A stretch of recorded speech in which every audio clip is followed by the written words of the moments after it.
이 말씀 보겠습니다. 신명기 32장 44절로 47절까지만 보겠습니다. 47절까지 우리 다 같이 합독하겠습니다. 모세와 눈의 아들 호세아가 와서 이 노래의 모든 말씀을 백성에게 말하여 들리니라. 모세가 이 모든 말씀을 온 이스라엘에게 말하기를 마치고 그들에게 이르되 내가 오늘 너희에게 증언한 모든 말을 너희의 마음에 두고 너희의 자녀에게 명령하여 이 율법의 모든 말씀을 지켜 행하게 하라. 이는 너희에게 헛된 일이 아니라 너희의 생명이니 이 일로 말미암아 너희가 요단을 건너가 차지할 그 땅에서 너희의 날이 장구하리라. 아멘. 오늘은 신명기 431번째 말씀의 제목이 말씀이 마음에 새겨지는 노래라는 제목으로 말씀 전하겠습니다. 44절을 한번 읽어드릴게요. 모세와 눈의 아들 호세아가 와서 이 노래의 말씀을 백성에게 말하여 들리니라.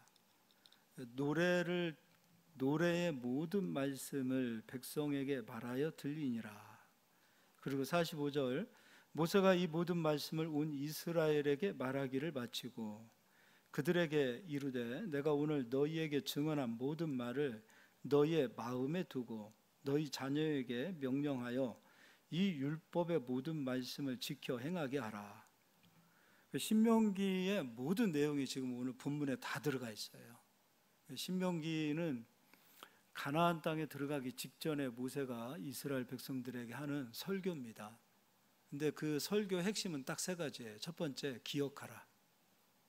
두 번째, 하나님의 약속의 말씀, 언약이 무엇인지를 설명하고 있습니다. 세 번째는요, 순종하라는 거예요.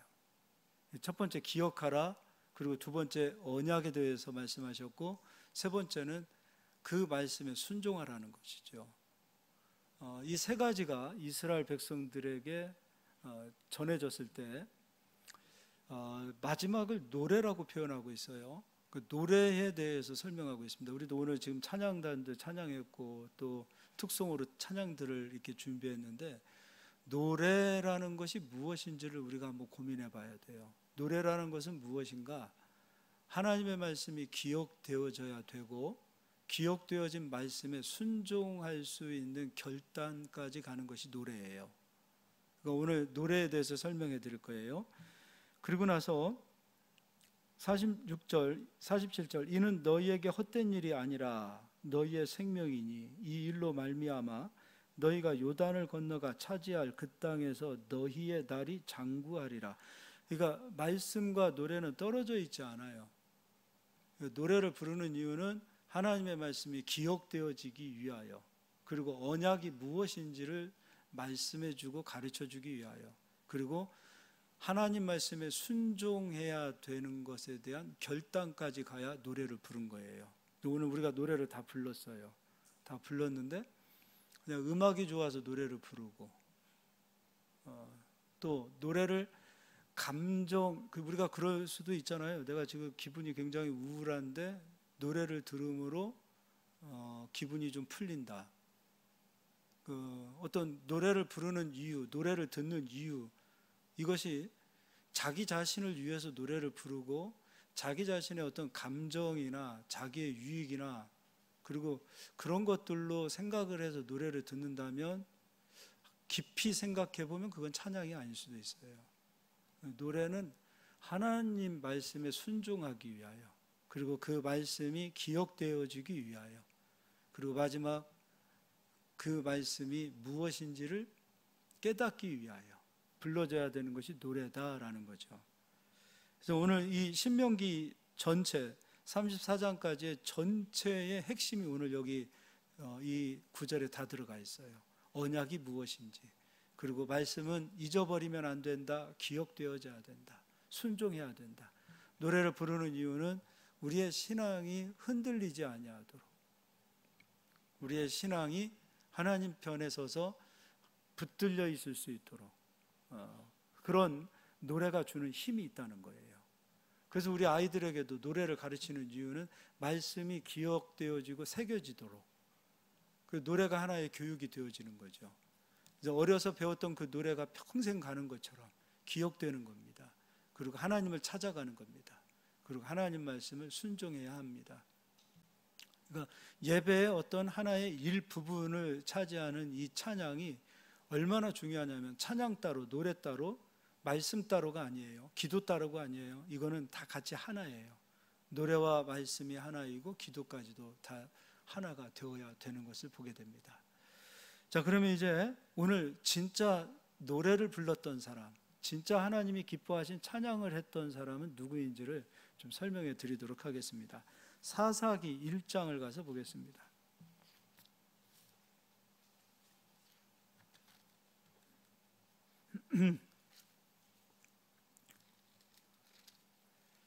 사사기 1장 16절입니다. 모세의 장인은 겐 사람이라. 그의 자손이 유다 자손과 함께 종려나무 성읍에 올라가서 아랏 남방의 유다 황무지에 이르러 그 백성 중에 거주하니라. 모세의 장인, 그 사람을 가리켜서 겐 사람이라. 그의 자손이 유다와 함께 올라갑니다. 예루살렘이 있는, 유다와 함께 있는, 유다가 차지한 땅, 그곳으로 같이 올라갑니다. 근데 유다라는 그 지역으로 가게 되어지면은 또 남쪽으로 내려왔을 때 유다 광야가 있습니다. 황무지가 있어요. 좋은 땅만 있는 게 아니에요. 황무지가 있어요. 근데 이 사람들은 어디로 내려가냐면 그 광야, 황무지로 내려갑니다. 척박한 땅으로 내려가요. 그러니까 도시의 중심으로 올라가지 않아요. 변두리로 내려간 거예요. 그렇게 해서 그곳에서 장막을 치고 삽니다. 이스라엘 백성은 12지파입니다. 12지파 가운데 들어오지 못한 지파 가운데에 기브온 족속이 있고, 또 모세의 장인, 그의 후손들 겐 족속이 이스라엘로 흡수되어져서 들어옵니다. 그런데 기브온 족속도 우리가 잘 알다시피 너희들은 원래대로라면 가나안 7족속으로 심판받도록 되어져 있었는데 하나님의 은혜로 살았다. 그렇다면 하나님의 보호를 받기 위해서 성막에서 나무를 패며 물을 깃는 자로 살아라.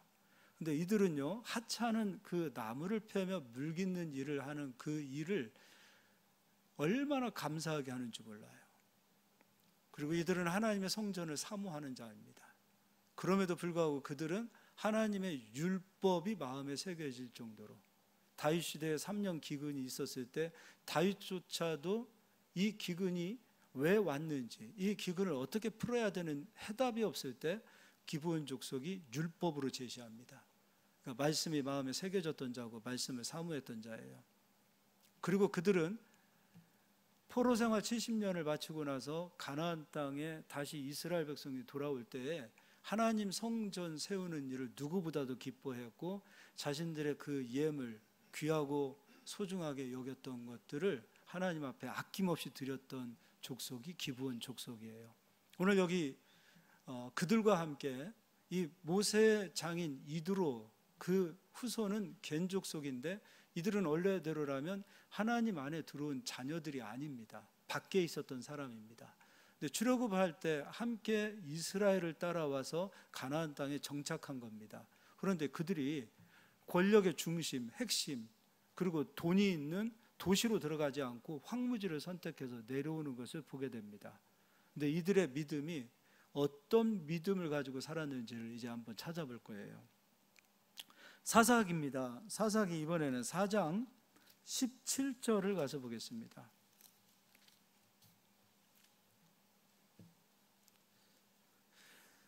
이스라엘 백성이 하나님 말씀에 순종했을 때 하나님께서 가나안 왕 야빈을 들어서 이스라엘을 징계하십니다. 근데 이때 그 야빈의 손에 어느 정도의 권력이 있었던가?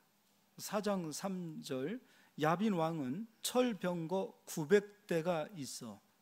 이 당시에, 이 시기에 이스라엘은 아직 청동기입니다. 철기가 아니에요. 그런데 대적이라고 할 수 있는 이 야빈의 손에는 철병거가 900대가 있어요. 그러면 게임이 안 되는 거예요. 상대가 안 되는 거예요. 그리고 이스라엘은 기껏해야 농기구를 가지고 와서 철병거를 가지고 있는 이들을 상대해야 합니다. 게임이 안 되는 거예요. 농기구를 가지고, 낫을 가지고, 그리고 곡괭이를 가지고 와 있고, 이들은 철병거를 가지고 와 있어요. 상대가 되지 않는 게임. 그때 하나님께서 연약한 여선지자 두보라를 일으킵니다. 힘이 있는 자를 이렇게 세우지 않았어요. 여자를 이렇게 세웠습니다. 두보라를 이렇게 세웁니다. 그리고 두보라를 돕게 하는 바락을 세워서 하나님께서는 이 가나안 야빈과 함께 싸우도록 하십니다. 그때 가나안 땅 그 야빈의 손에 들려있는 철병거 900대를 다스리는 사람이 시스라였어요. 근데 게임이 되지 않는 그 전투에서, 그것도 평지에서 전투를 하게 되어진 상황이 된 겁니다. 농기구를 가지고 있는 상황에서는 산악지대에서 게릴라 전투는 가능하지만 평지에서, 넓은 평지에서 철병거를 가진 사람들과 전투한다는 것은 이거 사실 자살 행위하고도 같은 거예요. 근데 하나님께서는 그렇게 몰고 가십니다. 싸우라는 거예요. 그런데 그 평지의 땅을 하나님께서 질퍽거리는 땅으로 만들어 버리십니다. 그래서 기손 시내에 폭우를 내리셔서 그 물이 넘치게 되어지고, 평지였던 그 땅은 진흙 땅으로 바뀌게 되어지고, 오히려 철병거를 가진 것이 그들의 약점이 되어버립니다. 모든 병거들이 진흙 땅에 다 빠져버리게 되어진 상황에서 이제 거꾸로 이스라엘은 농기구를 가지고 이 철병거를 가진 군대를 진멸해 나가기 시작합니다. 그때 시스라가 도망갑니다. 다급해서 도망갑니다. 이제 전세가 역전이 되어졌을 때 그때를 잠깐 그것도 읽어보도록 하겠습니다. 4장 13절입니다. 시스라가 모든 병거 곧 철병거 900대와 자기와 함께 있는 모든 백성을 하룻셋 학구임에서부터 기손강으로 모은지라. 이 기손강의 근처가 무기또 근처예요. 그것은 나중에 성지순례 가서 한번 보시면 알게 되겠지만 지금도 비행기로 농약을 주는 곳이에요. 평지입니다. 그런 평지에 철병거를 가진 그 대적과, 그리고 청동기를 지금 살고 있는 이스라엘입니다. 기껏 해봐야 농기구 정도 가지고 있는 그들 상대해야 되는 상황 속에서 하나님께서 그 기손강에 폭우를 내리시고, 그리고 질퍽거리는 땅에 철병거들은 다 허우적거리게 됩니다. 그래서 14절 두보라가 바락에게 이르되 일어나라, 이는 여호와께서 시스라를 내 손에 넘겨주신 날이라. 여호와께서 너의 앞서 나가지 아니하시느냐 하는지라. 이에 바락이 10,000명을 거느리고 다불산에서 내려가니. 오히려 이들은 이런 생각 가질 거예요. 산에 숨어서 게릴라전을 펼쳐야 되는데 하나님께서는 산에 숨지 마, 내려가, 평지로 가서 그들과 싸워. 두려움에 잡혀 있고, 그리고 만약에 여기에서 바락이라는 사람이 아니 하나님 생각을 해보십시오. 우리는 가지고 있는 거 기껏 해봐야 농기구인데 철병거를 가진 사람들을 평지에서 어떻게 상대합니까? 묻지도 따지지도 않고 순종하고 내려가요. 하나님의 역사는 이런 사람들을 통해서 일어나는 거예요. 왜 자꾸 현실에 대해서 세상의 눈을 가지고, 세상의 시각을 가지고 자꾸 하나님 앞에 이러쿵 저러쿵 왜 그렇게 이야기를 하는지 모르겠어요. 다 하나님이 듣고 계신단 말이죠. 하나님의 역사는 환경과 상관이 없어요.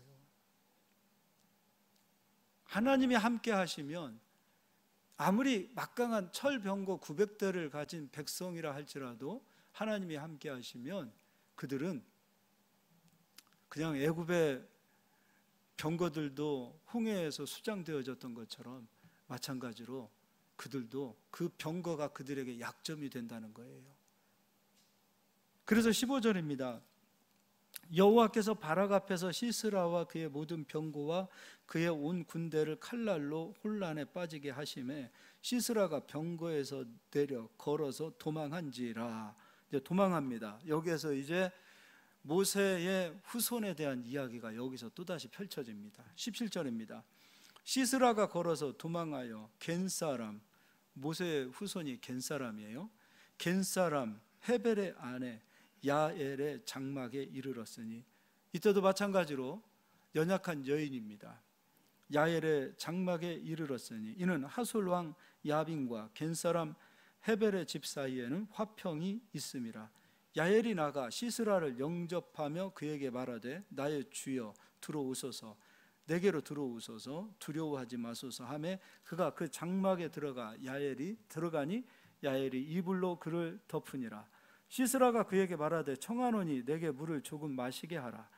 내가 목이 마르다 하매 우유 부대를 열어 그에게 마시게 하고 그를 덮었으니 그가 또 이르되 장막문에 섰다가 만일 사람이 와서 내게 묻기를 여기 어떤 사람이 있느냐 하거든 너는 없다 하라 하고 그가 깊이 잠드니 헤벨의 아내 야엘이 장막 말뚝을 가지고 손에 방망이를 들고 그에게로 가만히 가서 말뚝을 그의 관자누리에 박음에 말뚝이 꿰뚫고 땅에 박히니 그가 기절하여 죽으니라. 자, 다 도시를 세우고 다 성을 쌓고 이스라엘의 12지파는 그렇게 나름대로의 호화로운 삶을 살아가는 그때에 모세의 후손만큼은 지금 세월이 엄청 흘렀음에도 불구하고 장막에서 여전히 기거하고 있습니다. 어떤 의미에서 보면은 이스라엘의 12지파가 그들은 너희는 하나님의 백성이 아니니까 이 권력의 중심 안으로 들어올 수 없다 하고 밀어냈을 수도 있었다고 생각합니다. 그러나 그것은 정확하게 말하고 있지 않지만 모세의 후손들은 여전히 장막에서 생활하는 자로 살고 있습니다. 다른 말로 세상의 중심을 향해서 가지 않아요. 권력의 중심을 향해서 가지 않아요. 여전히 변두리에서 불편한 삶을 사는 장막 생활을 하는 자로 살고 있다는 것입니다. 장막은 말뚝을 박아야 돼요. 근데 이 장막을 세울 때에는 남편은 장막을 붙들고 여인은 말뚝을 박습니다. 여인들이 말뚝을 박아야 되는 그 상황. 그 말뚝에 의하여 900대의 병거를 다스리는 그 군대 장관이 그냥 허무하게 막을 내리는 것을 보게 됩니다. 이때 드보라가 노래를 하죠. 찬양을 하죠. 그러면서 이 여인에 대하여 축복을 해줍니다. 어떤 축복을 해주는가? 5장입니다. 5장 24절입니다. 겐 사람, 모세의 장인 이드로의 후손을 겐 사람이라고 합니다. 겐 사람 헤벨의 아내 야엘은 다른 여인들보다 복을 받을 것이니 오히려 다른 그 어떤 여인들보다 복을 받으라는 거예요. 고대의 여인의 복은 후손의 복입니다. 후손의 축복입니다. 그렇다면 이 여인에게 후손의 축복, 그것을 허락하신 것이지요. 야엘은 다른 여인들보다 복을 받을 것이니 장막에 있는 여인들보다 더욱 복을 받을 것이로다. 그 어떤 여인들보다 복을 받으라 축복을 했습니다. 그럼 그 축복이 어떻게 또 이어지는가? 열왕기 하 10장을 가서 보겠습니다.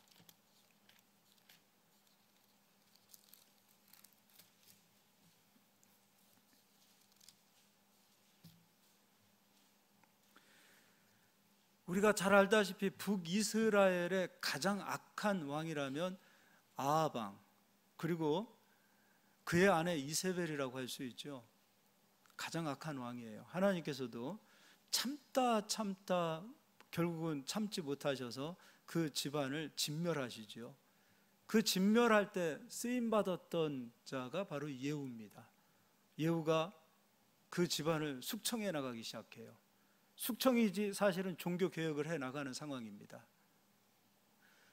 예후와 이세벨 하면은 가나안 땅, 이스라엘 땅에 우상을 가득 세운 사람들이에요.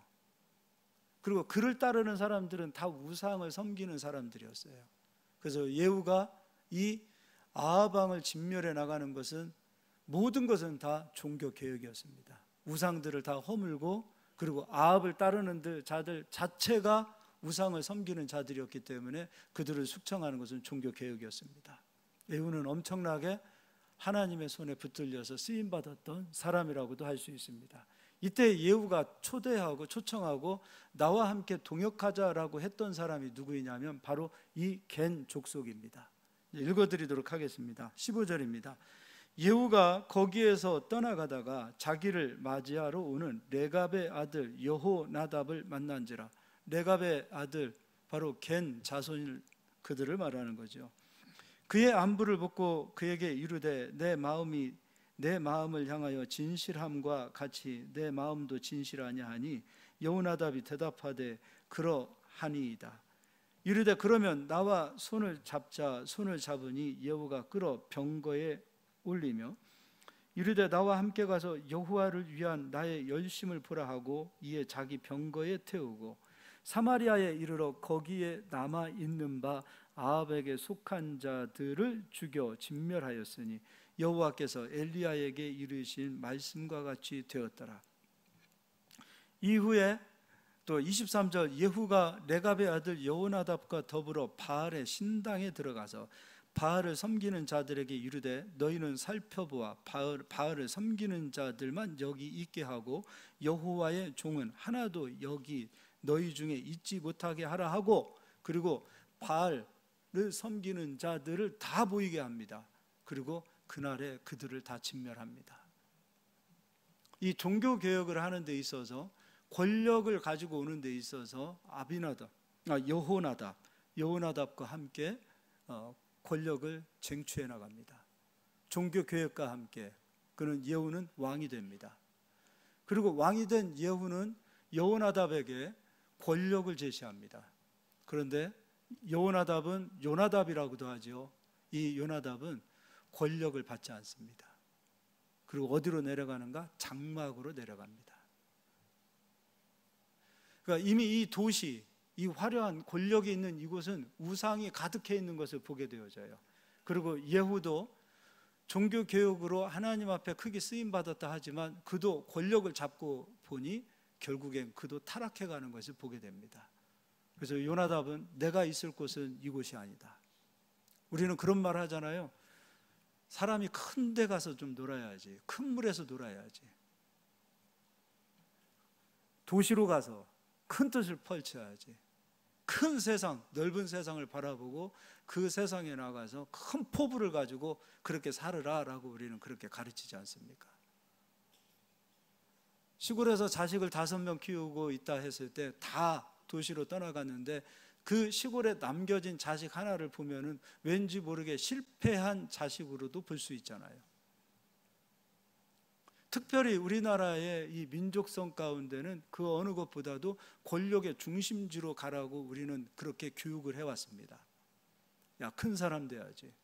너 공부 잘해서 훌륭한 사람 돼야지. 성공한 사람 돼야지. 너 그렇게 게을러서 너 어떻게 출세하고 성공할 수 있겠니?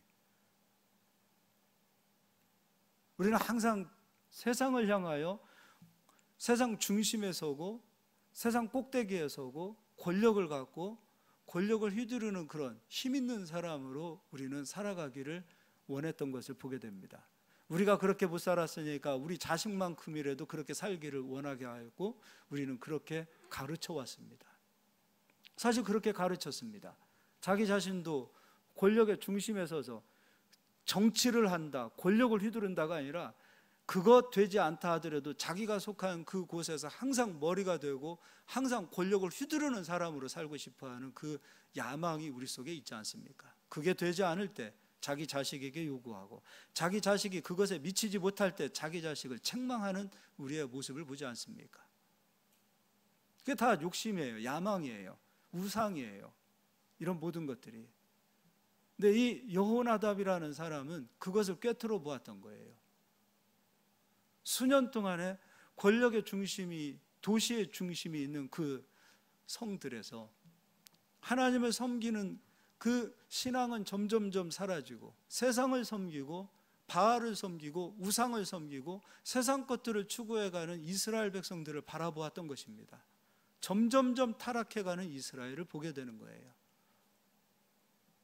그래서 권력의 중심으로, 세상의 중심으로, 도시의 중심으로 들어가지 않고 여호나답은 그 권력을 내려놓고 다시 변두리 장막을 향하여 내려갑니다. 그리고 하나님께서 구약 성경에서 그 어느 누구보다도 칭찬하고 어느 누구보다도 가장 높이 세워졌던 족속이 바로 이 레갑 족속입니다. 다윗보다도 더 세워졌습니다. 다윗 후손들은 다 타락했습니다. 다 신앙 팔아먹었습니다. 성전도 팔아먹습니다. 성전에 있는 금, 은도 다 팔아먹습니다. 결국은 성전도 빼앗깁니다. 믿음도 다 팔아먹습니다. 예수님이 오셔서 다윗의 가문을 이렇게 세웠기 때문에 다윗의 가문이 지금도 왕권이 이루어지는 것이지, 육적인 다윗의 후손들까지도 다 팔아먹었습니다. 그 상황 속에서 하나님께서 유일하게 칭찬했던 족속이 바로 레갑 족속이에요. 이 여호나답의 후손이라는 겁니다. 예레미야 35장을 가서 보겠습니다.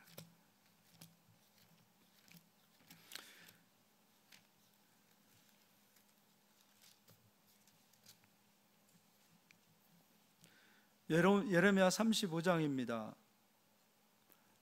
제가 읽어드릴게요.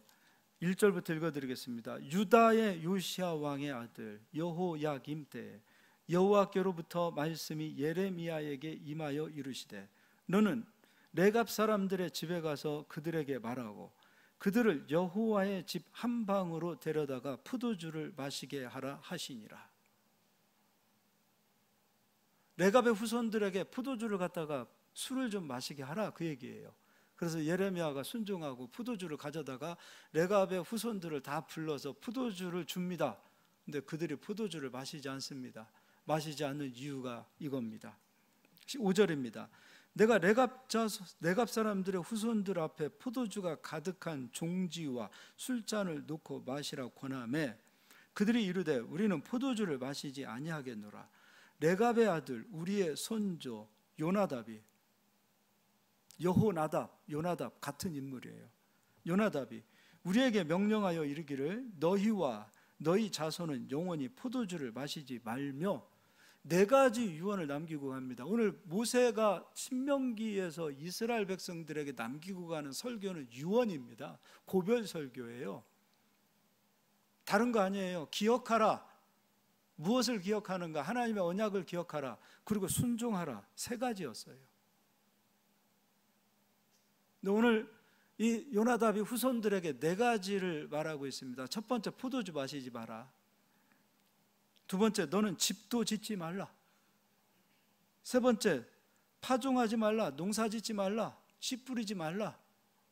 네 번째, 땅 소유하지 말라. 포도원을 소유하지 말라. 너희는 평생 동안 장막에 살아라.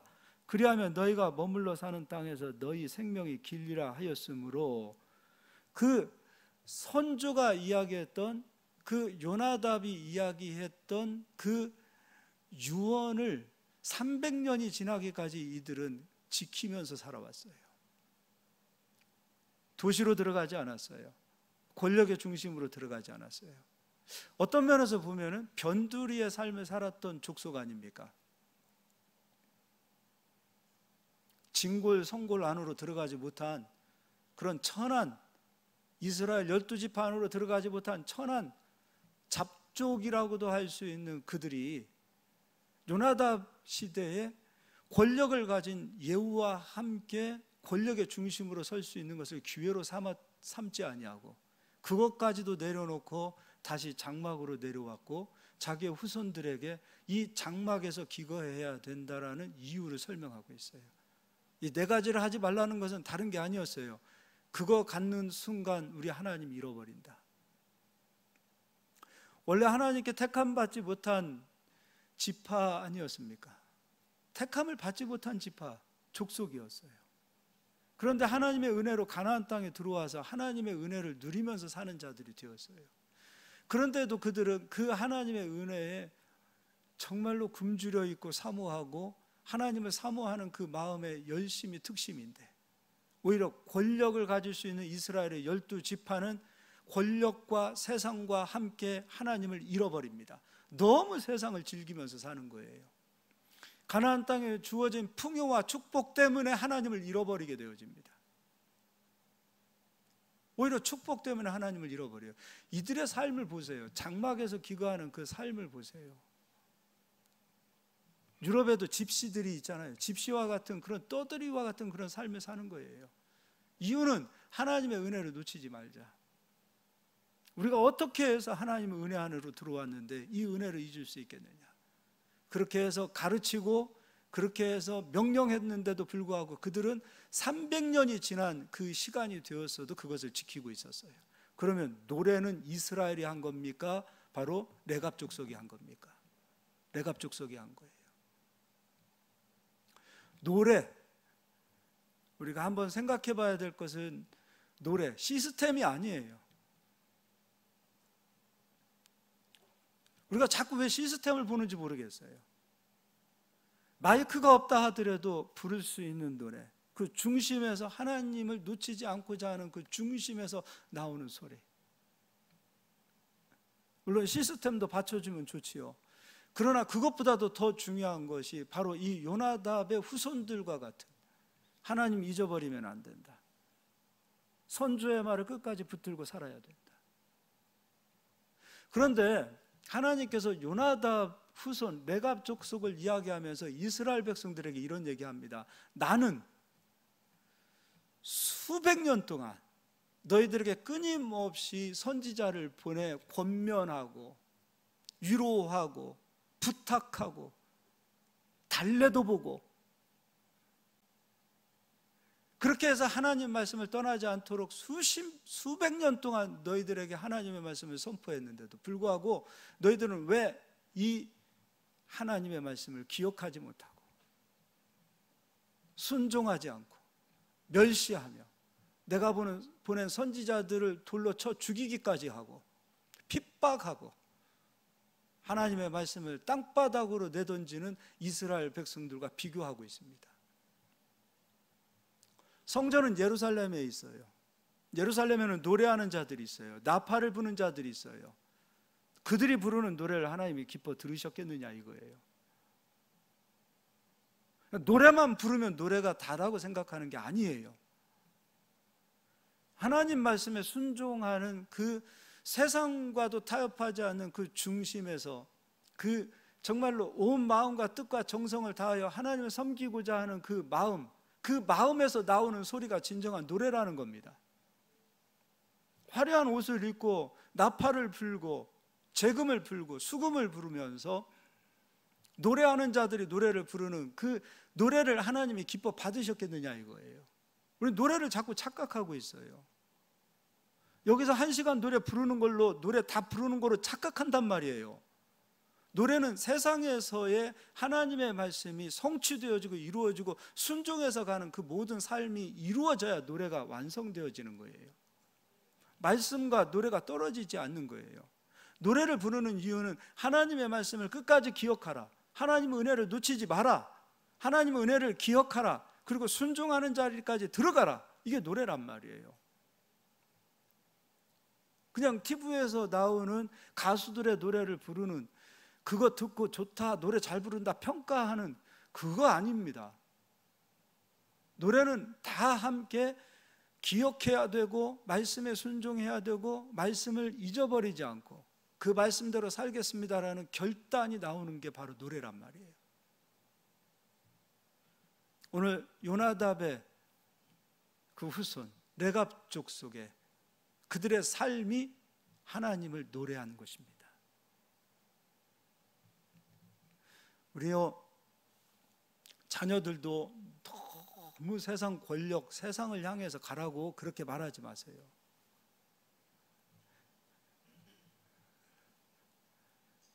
잔소리 하지 마세요. 그런 거 말씀하지 마시고 하나님 잘 섬겨야 된다. 그리고 사람답게 살아야 된다. 그리고 인성이 되어야 된다. 그런 걸 가르쳐야 되지 않겠습니까? 아무리 똑똑하다 하더라도 인성이 안 되어 보십시오. 안 됩니다. 좀 부족해도 인성이 된 사람은 하나님께서 결국에는 높여주십니다. 여러분, 신앙은 인성하고 같이 가야 돼요. 인성이 돼야 돼요. 인성이 돼야 돼요. 자녀들이 되었든 우리가 교회에서도 가르치는 교육도 그러죠. 야, 열심히 해, 최선을 다해, 다 너를 위해서 하지. 그래야 출세하고 성공하고. 그게 얼마나 헛된 것인지 몰라요. 하나님 놓치면 안 된다라는 결단. 요나답이 권력을 다 누리고 나중에 뉘우치고 깨달아서 자식들에게 자녀 후손들에게 야 내가 권력을 누려보니까 별거 아니더라 이렇게 얘기했으면 그들 콧방귀도 안 꼈어요. 권력의 중심에서 과감하게 권력을 놔버리고 세상을 놔버리고 내려오는 거예요. 하나님 앞에 종교 개혁까지 딱 쓰임받고 내려오는 거예요. 그 삶을 보여줬던 거예요. 그 삶을 보여줬던 거예요. 우리는 그런 은혜가 있기를 예수의 이름으로 축원합니다. 누가복음을 가서 보겠습니다. 누가복음 2장 8절입니다.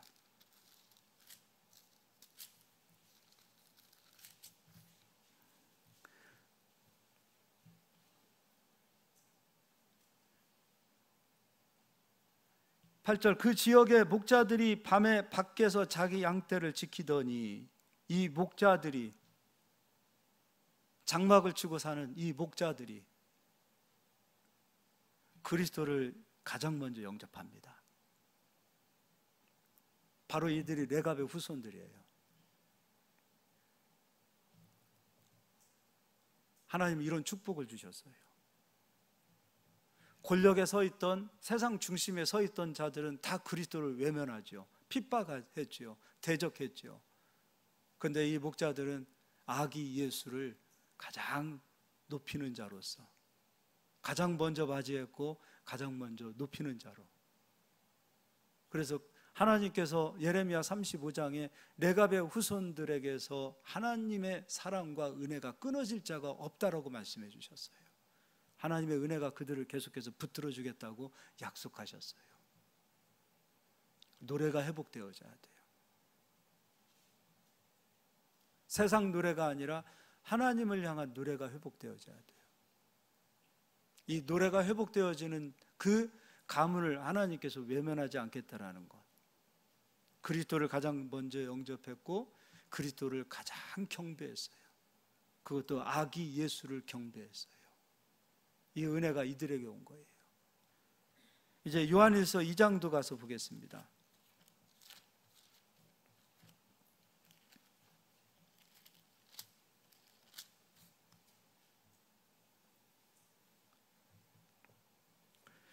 (2장 15절입니다) 이 세상이나 세상에 있는 것들을 사랑하지 말라. 이 세상이나 세상에 있는 것들을 사랑하지 말라. 누구든지 세상을 사랑하면 아버지의 사랑이 그 안에 있지 아니하니.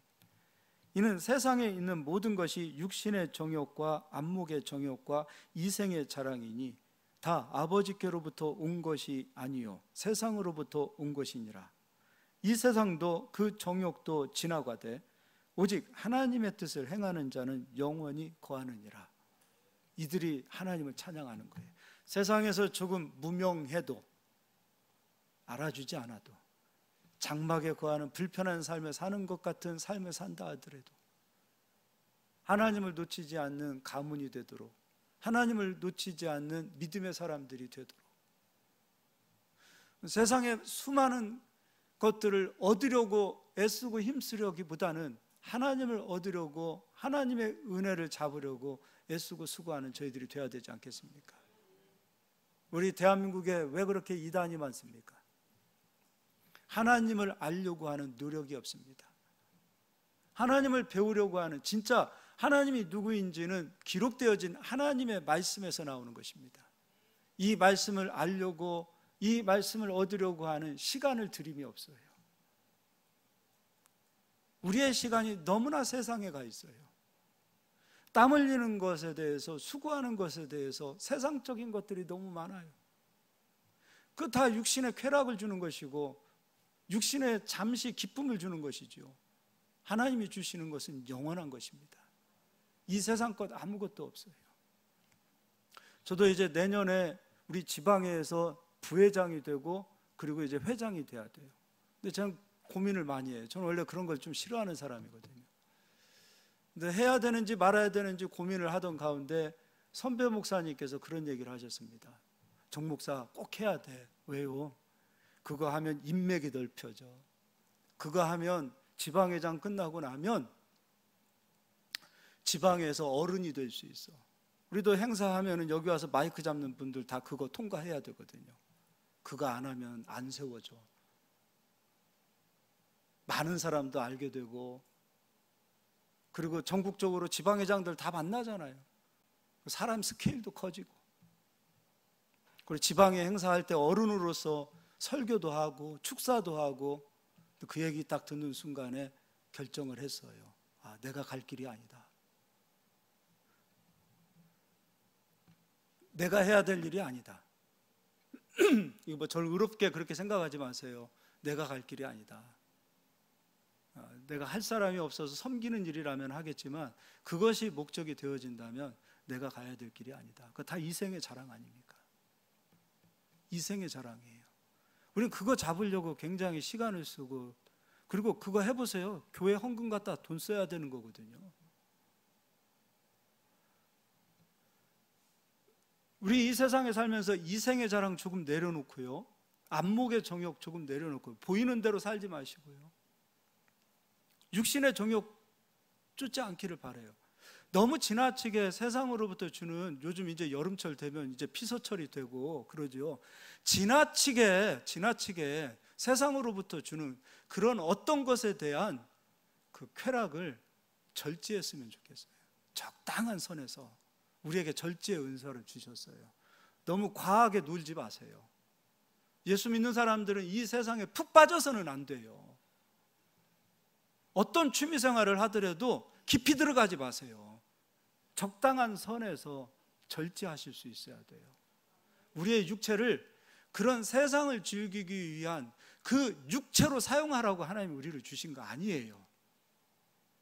너무 지나친 육신의 정욕 추구하지 마시고, 눈에 보이는 대로 안목의 정욕 추구하지 마세요. 있으면 입고 없으면 안 입고, 그런 삶이 되어야지. 명품에 치우치지도 마시고요, 이거 안 가지면 안 돼, 그런 욕심에도 치우치지 마시고, 좀 오늘 레갑족속처럼 장막 생활을 하는 것처럼 불편하더라도 그 안에서 세상을 추구하지 않고 하나님을 추구하기 위하여 그런 삶을 사는, 그러한 삶을 살면 어떨까요? 그것이 노래가 아니겠습니까? 세상에 즐길 것 다 즐기면서 주일날 와가지고서 노래하면 그게 노래입니까? 이 세상에 있는 것을 다 가져가면서, 세상에 있는 것 누릴 것 다 누리면서 주일에 한 번 와서 노래하면 그게 노래냐고요. 절제가 있어야 될 거 아닙니까? 성령의 열매 가운데 절제가 들어가고 있어요. 절제할 수 있어야 될 거 아닙니까? 돈 쓰는 것도 절제해보고요, 시간을 쓰는 것도 절제해보고요, 사람 만나는 것도 조금 절제해보고요, 꼭 어떤 사람들 만날 때 내가 꼭 뭐 자리에 올라서야, 그런 게 어디 있습니까? 우리 주님은 가장 낮은 곳으로 내려오셨는데, 낮은 곳으로 내려갔을 때 주시는 평안함과 낮은 곳으로 내려갔을 때 주어지는 그 은혜가 얼마나 큰지 몰라요. 그런 은혜를 사모하실 수 있기를 소망합니다. 우리 사랑하는 성도님들, 그런 은혜가 있기를 소망합니다. 저도요, 그냥 와서 설교하는 거 아니에요. 우리 목사님은 원고 설교 없으니까 설교 준비하는 거 뭐 별거 아니다 생각하는데, 설교 한 편 만들어내는 데 있어서 평균적으로 하루 7시간 들어가요. 거의 하루에 7시간은 성경을 대하고 기도하고 그렇게 살아요. 그러니까 원고 없이도 나오는 것이지요. 설교 원고를 만드는 것이 설교 준비하는 게 아니라 하나님의 은혜를 찾는 거예요. 근데 저도 놀 거 다 놀고 시간 쓸 거 다 쓰고 하면은 언제 그런 시간을 주님 앞에 드릴 수 있겠어요? 하나님의 은혜는 그냥 주어지는 게 아니더라는 것이죠. 무명이어도 좋습니다. 세상에서 우리를 알아주지 않아도 좋습니다. 하나님의 사랑에 푹 젖어 살게 되어진다면 그곳에 하나님의 약속이 흘러갈 줄 믿습니다. 우리 성도님들, 레갑족속의 가문의 그런 정신을 배울 수 있기를 소망합니다. 옆 사람 인사하겠습니다. 레갑족속의 정신을 좀 배웁시다.